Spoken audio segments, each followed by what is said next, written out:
I'm going to be honest straight out of the gate, the binder costs too much. So let's talk about this Top Deck Top Loader binder. I'm always testing new products and card storage stuff and binders. And so I had to pick up this Top Deck binder because it's a binder for top loaders. And just to get it out of the way, I'm not sponsored by Top Deck. I've had no contact with them. This is simply an honest review because I wanted to make a review and I bought this binder for myself. It's for personal use, and I'm putting my real personal collection in this. So this review is as honest as possible coming from me. So for a first impression, the binder is really nice. It does have a premium feel. And that starts with the packaging. Now, I didn't actually film this because I was very excited, but it comes in a foil pack, kind of like a booster pack, which is a neat little detail, even though the real purpose of this is for an airtight environment, airtight, dust-free, and moisture-free environment for the binder. And it was like very fresh, I guess, when I opened it up, and it does feel really premium. So upon opening it, the first thing you'll notice is that it's big, and I didn't read the dimensions beforehand. So when I got this, I was like, holy smokes, this thing is huge. It actually weighs over 2 pounds without any cards. It really is a chunky boy. Of course, this is just the nature of the beast, given it's for top loaders, and top loaders are, or the top loaders that this binder is designed for is 3x4 inches. So that's quite a bit larger than a standard size playing card, and yeah, so the binder is a lot bigger. After filling it with some top loaded cards, it's hard to put down, I'll admit. It's got a really cool feel flipping through these pages full of top loaders. The pages are heavier, they're thicker. It feels like the cards I'm looking at are the most expensive cards in the world, and they're not, they're just some of my cards. So I want to talk about some pros and cons real quick before we get into the nitty-gritty details. Pros. So the overall premium build quality. It is a nice binder and you feel it. The material on the outside is fox leather, which is water resistant. And it's not waterproof, but water resistant, and that's really cool.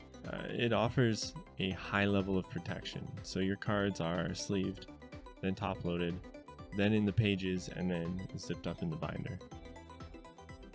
It does fit pretty much any size of card, save for oversized cards, because the pockets are designed for 3x4 inch top loaders.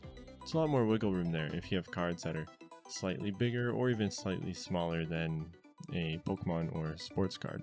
The pockets are side loading, so unless you're new to this, you probably know that side loaded pockets are a lot better than top loaded.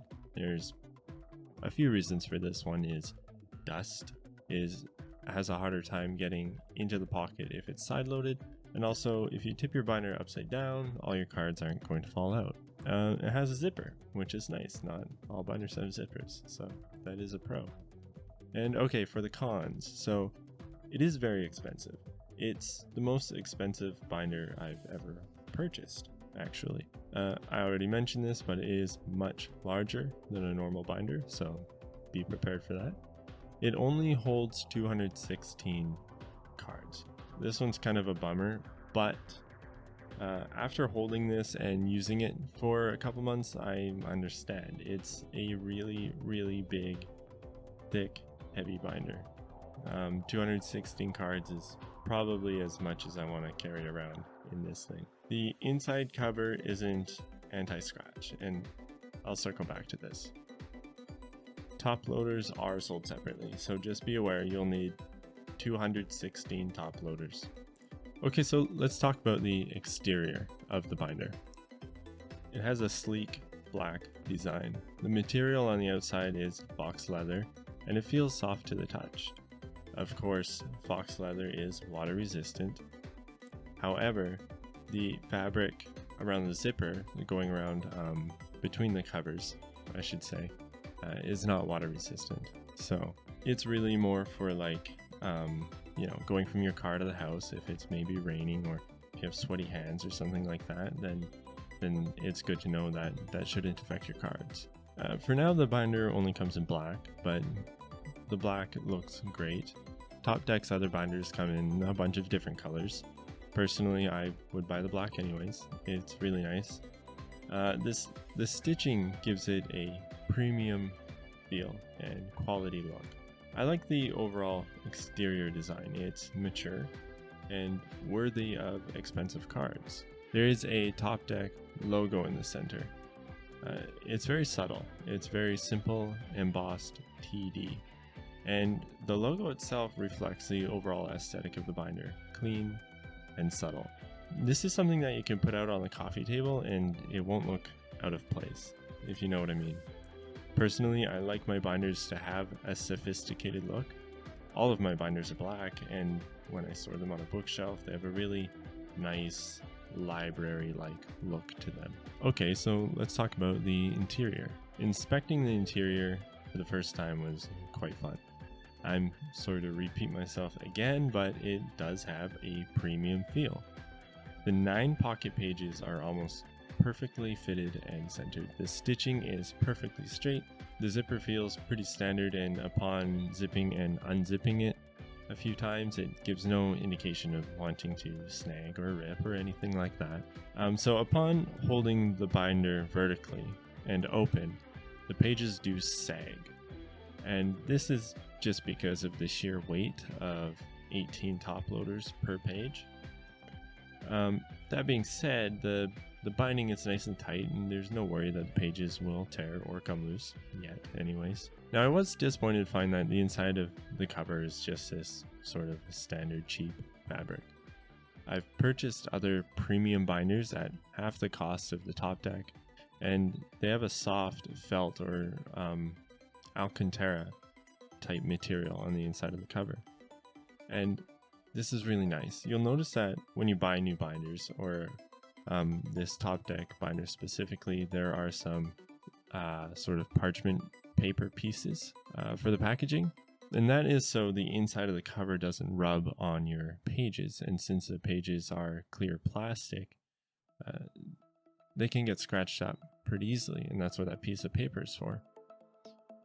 And so my other binders that have this soft felt material, it's never going to scratch that front page or the back page.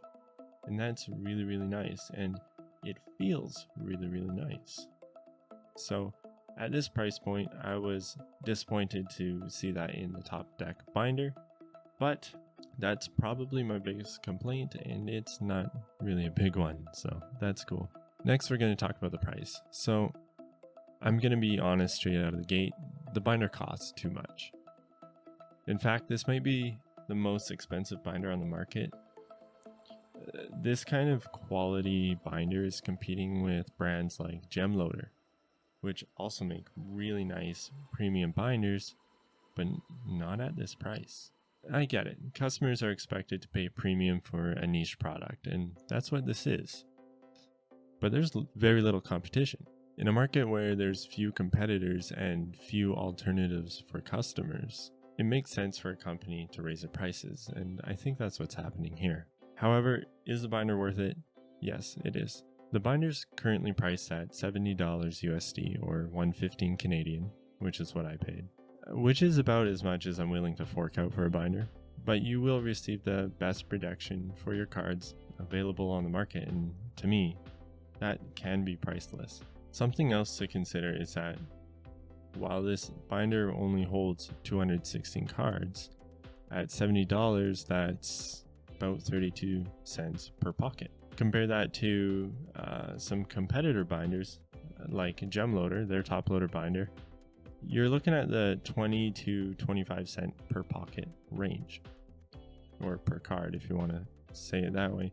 Furthermore, if you choose a standard size binder, something more traditional you'll find at Walmart or Target, you're looking at the 4 to 8 cent range for each pocket.